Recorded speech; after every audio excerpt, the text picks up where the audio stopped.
Halo kawan pajak, selamat datang kembali di acara Rusip, rumpi seputar informasi perpajakan.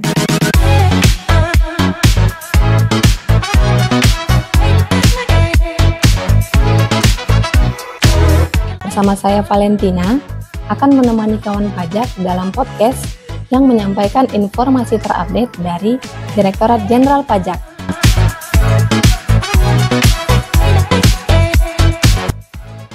Pada episode kelima kali ini, kita kedatangan narasumber yang sangat spesial. Dan ini adalah kali pertama Rusip Podcast mengundang seorang narasumber. Narasumber hari ini adalah pejabat tertinggi dari KPP Pratama Pangkal Pinang, yaitu Bapak Arvin Krisandi. Bapak Arvin Krisandi sudah menjabat di KPP sejak September 2023. Yuk kita sapa Bapak Arvin. Selamat datang Bapak Arvin Krisandi. Ya. Terima kasih Mbak Valentina. Terima kasih ya Pak sudah meluangkan waktu untuk menjadi narasumber spesial kali ini dalam acara podcast Rusip. Bapak Arvin, bagaimana kabarnya Pak? Kabar saya alhamdulillah baik dan luar biasa. Kalau puasanya gimana nih Pak? Lancar nggak Pak? Alhamdulillah puasa lancar ya. Semoga kawan pajak dimanapun berada juga dalam keadaan sehat dan luar biasa. Dan bagi kawan pajak yang sedang menjalankan ibadah puasa, semoga dapat menjalankan puasa dengan khusyuk dan lancar sampai sebulan penuh. Amin. Nah, saya juga ingin mengingatkan kawan pajak nih Pak, walau sedang puasa, jangan lupa untuk tetap menunaikan kewajiban perpajakannya, yaitu pelaporan SPT tahunan. Bapak Arvin, walau SPT tahunan bukan topik utama kita hari ini, namun boleh dong Pak dibocorkan sedikit terkait pelaporan SPT tahunan di KPP Pangkal Pinang seperti apa Pak? Jadi kondisi penerimaan SPT tahunan, kalau dibandingkan dengan tahun lalu, itu tumbuh positif ya. Penerimaan SPT tahun ini lebih ramai. Dari sekitar 32.000 wajib pajak yang masuk kategori wajib lapor, sampai dengan minggu ini sudah mencapai lebih dari 17.000. Wow. Saya optimis kepatuhan SPT tahunan kita bisa 100% dari target. Amin. Nah, buat kawan pajak semua, jangan lupa ya untuk melaporkan SPT tahunan karena sudah mendekati batas akhir nih. Untuk SPT tahunan orang pribadi paling lambat 31 Maret 2024 dan untuk wajib pajak badan paling lambat 30 April 2024. Nah, mungkin Bapak Arvin ada pesan nih buat kawan pajak yang selisihnya tadi berarti kurang lebih 15.000 lagi yang belum lapor SPT Pak. Kalau kawan pajak sudah bisa lapor mandiri, ayo segera akses website DJP online. Namun apabila kawan pajak masih bingung cara lapornya itu bagaimana, segera saja datang ke kantor pajak Pangkal Pinang atau kantor pajak terdekat. Untuk kantor pajak Pangkal Pinang sendiri sangat terbuka bagi kawan pajak yang merasa lebih nyaman kalau lapor di kantor. Silakan, kami dengan senang hati akan membantu kawan pajak.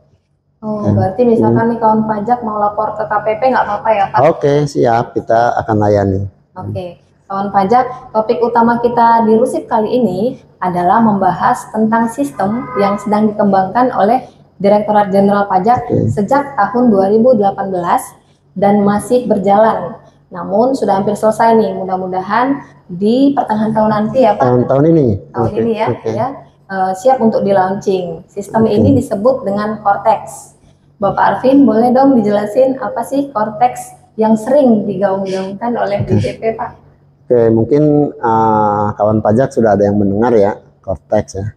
Jadi Cortex ini berasal dari kata Cortex Administration System atau SITAS, atau dalam bahasa Indonesia disebut Sistem Inti Administrasi Perpajakan atau disingkat SIAP atau SIAP.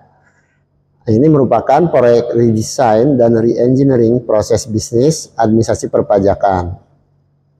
Sistem ini mengintegrasikan seluruh aplikasi yang ada nih. Jadi diintegrasikan baik aplikasi untuk wajib pajak maupun bagi pegawai pajak. Wah, oke, berarti nanti ini yang desain bukan hanya aplikasi wajib pajak ya Pak? Iya, namun betul. juga aplikasi pegawainya gitu ya? Iya, betul. Benar sekali, Valentina ya. Dengan adanya Kortek ini, nanti Valentina dan teman-teman DJP menjadi lebih mudah ya. Jadi para pegawai pajak lebih mudah dalam bekerja karena semua sistem sudah terintegrasi. Begitu juga dengan wajib pajak. Seperti yang kita ketahui saat ini, terlalu banyak aplikasi yang harus dikuasai dan diakses wajib pajak untuk memenuhi kewajiban perpajakannya. Ya, ada namanya IREK ya Pak, kalau pendaftarannya Ya. untuk SPT tahunan juga ada e-filing. Ya, Terus ada belum lagi. lagi untuk SPT masa PPN nih Pak, ada e-faktur. Ya. Terlalu banyak aplikasi ya Pak. Iya, betul, buat wajib pajak. Oke. Nah, ini keren sih Pak. Nah, boleh dijelasin nggak Pak, kenapa sih DJP menciptakan Kortex ini Pak? Apa urgensinya? Jadi kalau dilihat dari urgensinya, tentunya ada alasannya ya. Karena saat ini ada keterbatasan pada sistem inti Direktorat Jenderal Pajak. Ini antara lain ya, ada beberapa keterbatasan. Yang pertama, sistem perpajakan belum mencakup semua proses bisnis. Yang kedua, peningkatan beban akses dan pengelolaan data itu juga perlu ya ditingkatkan. Dan yang ketiga, perkembangan dunia digital saat ini. Sebagaimana kita ketahui ya, perkembangan digital ini saat ini sudah luar biasa di dunia ya. Betul Pak, saya setuju. Terutama semakin canggih ya Pak. Ya, betul. Sekarang saja kita sudah mulai hidup berdampingan dengan robot yang bisa menjawab pertanyaan ya Pak. AI, Artificial Intelligence. Ya. Nah, saya sendiri HP aja udah ada AI sekarang ya. Iya Pak, saya sendiri Pak, jujur li ya, pernah mencoba nih Pak pakai AI, nanya perpajakan, terus jawabannya benar lagi Pak, sesuai gitu ya? perpajakan. Jadi memang sangat perlu DJP untuk mengikuti perkembangan zaman ya Pak. Iya, betul. Oke, baik Pak. Dengan adanya perubahan sistem di DJP, nah ini nanti ada proses bisnis yang berubah nggak Pak? Kalau ada apa aja yang berubah Pak? Iya, jadi tentunya ada yang terdampak ya. Secara langsung ke wajib pajak itu hanya 5 proses bisnis antara lain ya. Jadi ini untuk yang wajib pajak, untuk kawan pajaknya. Yang terdampak itu adalah di proses bisnis antara lain registrasi atau pendaftaran, juga pembayaran, yang ketiga pelaporan, selanjutnya layanan dan edukasi, dan adanya taxpayer account management atau TAM. Itu 5 proses bisnis tersebut yang nanti berdampak langsung ke wajib pajak. Oke. Nah, ini sangat menarik ini ya Pak, ada 5 yang terdampak ke proses bisnis wajib pajak. Disebut dengan taxpayer portal ya Pak. Nah, boleh kita uraikan nggak Pak satu persatu? Dimulai dari proses bisnis registrasi. 5 hal tadi kita ulas satu-satu ya. Yang pertama adalah proses bisnis registrasi. Yang pertama perubahannya adalah kemudahan registrasi. Dapat dilakukan melalui berbagai saluran omnichannel dan bisa di KPP mana saja, borderless. Jadi selama ini kalau kita melakukan pendaftaran, tapi proses ini udah berubah sekarang. Pendaftaran bisa berlaku sudah online, sudah di mana saja. Cuma nanti masuk ke aplikasi yang tentunya lebih mudah lagi buat wajib pajak. Yang kedua, memberikan kesederhanaan melalui NIK sebagai NPWP. Jadi nanti kawan pajak paling lambat itu di pertengahan tahun ini itu proses perubahan NIK menjadi NPWP itu sudah berjalan. Jadi kawan pajak kalau mau mengakses aplikasi DJP cukup buka KTP saja. Dari KTP NIK-nya aja bisa menjadi sebagai user untuk dapat mengakses aplikasi nanti yang baru ya. Iya. Terus yang ketiga, 1 NPWP untuk 1 entitas, pusat dan cabang. Kalau sekarang, apabila kawan pajak memiliki cabang, itu pusat dan cabang memang NPWP induknya sama, cuma ada kode cabang. Nah, nanti untuk yang akan datang itu NPWP-nya sama, NPWP pusat dan cabang itu satu NPWP, Entitas ya, Pak? satu entitas. Nanti memang cuma ada kode tersendiri di sistem nanti yang untuk membedakan mana pusat dan cabang. Namun secara umum kewajiban perpajakannya semua jadi di pusat. Oke. Oke, terus yang keempat, tentunya dengan probis registrasi tersebut memudahkan WP dalam berinteraksi tentunya dengan Direktorat Jenderal Pajak karena adanya single digital access. Oke. Nah, ini dari uraian yang sudah Bapak sebutkan tadi, saya sangat setuju terutama di bagian yang borderless tadi ya Pak. Oke. Tadi kan memang saat ini pendaftaran itu sudah ada secara online. Iya, sudah. Iya. Namun beberapa kawan pajak nih Pak, ada yang belum bisa mengakses internet secara lancar gitu ya Pak. Oke. Jadi mereka terkadang itu harus ke KPP untuk dibantu. Nah, itu kan kalau ke KPP itu biasanya ke KPP terdaftarnya gitu Pak. Jadi dengan adanya taxpayer ini dengan adanya Cortex berarti nanti mereka bisa mendapatkan layanan di mana saja. Di mana saja. Baik. Nah, selanjutnya kita ke perubahan pada proses bisnis pembayaran nih Pak. Seperti apa penjelasannya Pak? Kalau untuk probis pembayaran atau proses bisnis pembayaran itu yang pertama ada satu kode billing untuk beberapa jenis pajak. Mungkin kawan pajak selama ini setiap satu jenis setoran itu satu kode billing. Nah, nantinya untuk satu kode billing bisa untuk sekaligus beberapa jenis pajak. Jadi lebih efisien waktu kawan pajak untuk membuat kode billing. Yang kedua, kemudahan pembayaran pajak lebih awal ya. Atau ada deposit pajak. Jadi selama ini kalau mau bayar pajak itu kan pakai kode billing baru dibayar. Nah, nantinya bisa melakukan penyetoran pajak lebih awal. Ada deposit pajaknya nanti di akunnya kelihatan masih ada nggak saldonya untuk melakukan pembayaran. Jadi lebih simpel. Dan yang ketiga, proses pemindah bukuan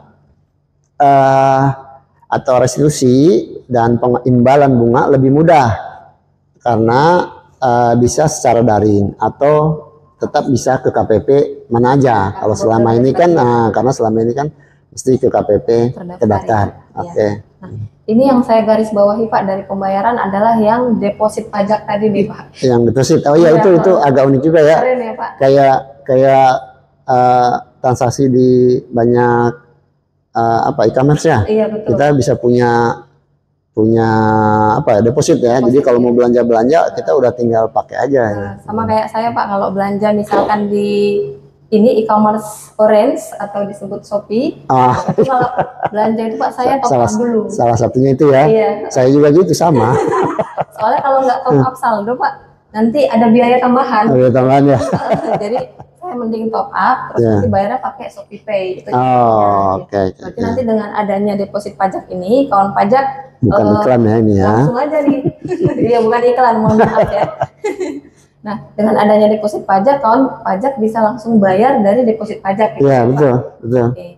Nah, itu tadi dari proses bisnis pembayaran. Selanjutnya kita ke proses bisnis pelaporan nih Pak. Seperti apa perubahannya Pak? Jadi nanti kawan pajak itu bisa mengakses data kawan pajak sendiri tuh. Tadi dari pendaftaran, pembayaran, dan ini yang pelaporan. Jadi kalau untuk proses pelaporan itu dilakukan melalui satu aplikasi. Semua pelaporan dalam satu aplikasi ya, pelaporan pajak ya. Iya, jadi lebih praktis buat wajib pajak. Terus nomor seri faktur pajak dan kompensasi pajak masukan tersedia secara otomatis.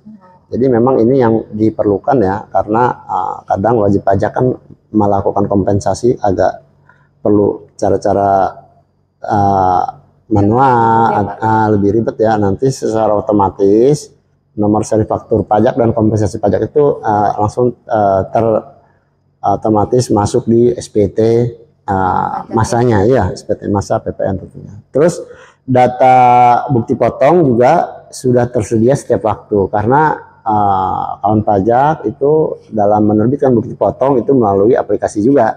Jadi lawan transaksi sudah bisa mengakses bukti potongnya juga. Jadi menarik aja. Jadi sudah bisa melihat pada saat melaporkan pajaknya kira-kira bukti potongnya ada berapa. Gitu kan. Itu lebih praktis buat lawan transaksi juga. Nah, buat wajib pajak badan, terutama WP badan PKP ini sangat dimudahkan ya Pak. Nah, apalagi nanti kan WP badan ini Pak, kalau menerbitkan faktur pajak itu kan harus sudah punya nomor seri faktur pajak terlebih dahulu. Kalau misalkan wajib pajak belum punya nomor seri, kemudian ada kegiatan atau transaksi, nah itu nanti nggak bisa nerbitin faktur pajak. Berarti dengan adanya proses bisnis pelaporan ini, nanti kawan pajak bisa otomatis menerbitkan faktur pajak ya Pak. Iya, benar sekali. Jadi semuanya nanti memudahkan wajib pajak. Ya.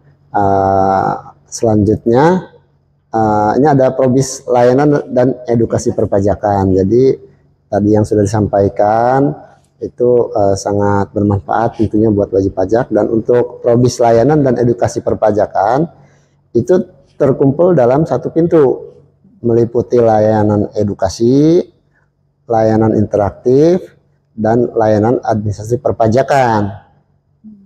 Yang kedua, layanan dapat diakses oleh wajib pajak dan non wajib pajak nih. Oh, berarti walaupun tidak terdaftar, iya, bisa masih bisa. Walaupun kalau yang punya akun tentunya bisa mengakses kewajiban perpajakan sendiri. Tapi kalau yang non wajib pajak tetap masih bisa mengakses terkait kebutuhan informasi yang diperlukan oleh calon wajib pajak tentunya.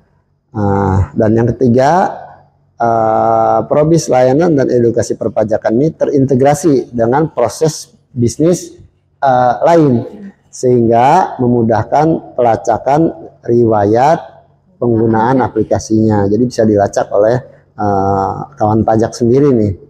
Karena satu aplikasi tadi ya? Ya, betul. Terus layanan dapat diakses secara mandiri melalui portal wajib pajak. Nah, ini yang memang ini diperlukan oleh wajib pajak ya. Kadang wajib pajak ini kalau saat ini kan kalau perlu, oh saya udah bayar berapa sih?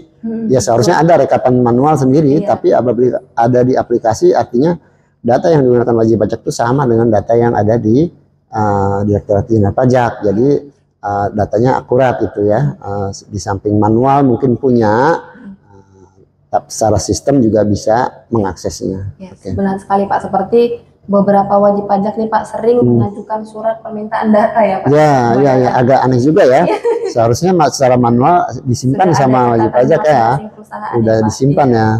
Tapi nanti dengan adanya Cortex ini nggak ada lagi tuh. Bisa ngelihat sendiri, bisa ngelihat sendiri. Nah kita ada terakhir proses bisnis taxpayer account management. Ini seperti apa Pak? Jadi kalau untuk proses bisnis taxpayer management itu yang pertama menyajikan data dan atau informasi WP dalam satu aplikasi. Jadi semua kebutuhan wajib pajak terkait pelaksanaan kewajiban perpajakan yang menggunakan aplikasi itu udah dalam satu aplikasi. Terus yang kedua memberikan informasi perpajakan yang relevan. Tentunya tadi bisa diakses terkait hal-hal yang informasi-informasi yang wajib pajak perlukan, ya itu ada disediakan di dalam aplikasi. Setelah itu juga ada tersedia fitur buku besar. Jadi apa-apa yang sudah wajib pajak lakukan itu akan bisa tersedia ada di aplikasi Cortex itu nantinya. Berarti nanti kalau WP kan tadi punya deposit ya Pak? Bayar pajak ada akunnya ya Pak? Iya. Terus kalau ada pembayaran semuanya tercatat. Iya. Nah ini begitu banyak perubahan dengan adanya Cortex ini ya Pak. Iya betul. Kalau boleh saya simpulkan nih Pak, mulai dari proses bisnis tadi ya. Saat ini Direktorat Jenderal Pajak sedang melakukan reformasi sistem. Akan ada perubahan sistem yang disebut dengan Cortex. Nah ada 5 proses bisnis yang akan mengalami perubahan ya Pak. Iya betul. Yaitu proses bisnis registrasi, proses bisnis pembayaran, proses bisnis pelaporan, proses bisnis layanan dan edukasi, dan yang terakhir adalah proses bisnis taxpayer account management. Di mana nanti intinya semua proses bisnis ini akan memberikan kemudahan bagi wajib pajak dalam memenuhi kewajiban perpajakan. Dan kawan pajak yang mendapatkan layanan juga akan berkualitas gitu ya Pak. Ya. Oke. Nah, baik Bapak, ini kita sudah sampai di penghujung acara, Pak. Nah, silakan Bapak memberikan closing statement kepada kawan pajak. Oke, makasih ya Mbak Valentina ya. Tadi saya lupa mengucapkan terima kasih kalau sudah diundang di podcast KPP Pratama Pangkal Pinang ya. Jadi yang pertama tentunya terima kasih buat kawan pajak nih ya yang sudah melaporkan SPT tahunan. Tadi sudah diingatkan batas waktunya untuk PWP orang pribadi itu adalah tanggal 31 Maret. Untuk badan memang masih ada waktu lagi lebih lama karena paling lambat di akhir bulan April. Tentunya terima kasih juga sudah melakukan kewajiban perpajakan dengan penuh tanggung jawab. Yang kedua, kawan pajak, identitas yang digunakan pada Cortex ini adalah NPWP 16 digit. Oleh karenanya, kepada kawan pajak yang belum memadankan NIK sebagai NPWP ini yang paling lambat kan Juni ya, tanggal 30 Juni ya, itu saya himbau agar segera melakukan pemadanan. Jika tidak, maka nanti wajib pajak tidak dapat masuk ke portal wajib pajak dan tidak dapat memanfaatkan segala kemudahan dari sistem yang baru. Jadi kalau ada kesulitan, silakan menghubungi kantor pajak terdekat terkait dengan pemadanan NIK dan NPWP. Dan yang ketiga, jangan pernah lelah mencintai negeri ini. Wadaw, jangan pernah lelah. Seperti yang selalu disebutkan Ibu Menteri. Ya, betul. Baik, sekali lagi terima kasih Bapak Arfi. Ya, sama-sama. Makasih atas undangannya. Menjadi narasumber spesial kita pada hari ini. Semoga segala target yang diberikan kepada KPP Pratama Pangkal Pinang dapat tercapai ya Pak. Ya, makasih. Nah, dan kepada kawan pajak, itu dia tadi materi yang dapat saya sampaikan, kami sampaikan pada Rusip kali ini. Semoga bermanfaat bagi kawan pajak dan semoga menambah ilmu perpajakan bagi masyarakat yang menonton. Terima kasih buat kawan pajak yang telah setia mengikuti dan menonton video Rusip. Jangan lupa untuk like, komen, dan subscribe YouTube Kantor Pajak Pangkal Pinang agar semakin paham mengenai informasi perpajakan terkini. Saya Valentina undur diri dari podcast Rusip. Sampai ketemu di Rusip berikutnya. Oke, terima kasih. Terima kasih, Mbak. Ya.